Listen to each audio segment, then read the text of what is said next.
na kay kalipay nga magpasalamat sa Ginoo. Amen. Kay problema sa mga tao karon sige rag kabalaka, sige rag tanaw sa problema sayop sa uban, nalimot na og pasalamat sa Ginoo nga daghantag panalangin nga gihatag sa Dios sa atong kinabuhi. Amen. Manang igsoon pasalamati ang Dios kay ang tanang natong gikinahanglan ihatag sa Dios. Aya ipakasayop pa nga dili wants gyud dili imong gusto kun dili ang needs lang. Kay ang needs mo jay pinaka-importante nga atong tingwaon. Ingon siya nga ang tanang butang ihatag niya kaninyo. Ang utana ko igsoon, ang sa kwarta mahatag ba niya ang tanan? Yes or no? Or dili, nga naman, ang kwarta mahatag sa tanan nga need sa kalibutan mahatag sa kwarta. Ang tanang gikinahanglan sa kalibutan mahatag sa tao, di ba?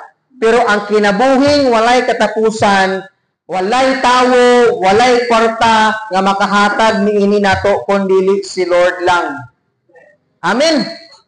Kay ang kinabuhing walay katapusan, si Kristo ra gyud igsuon may makahatag sa atoa. Napakay pastor mingingon kung ugaling ang makasulba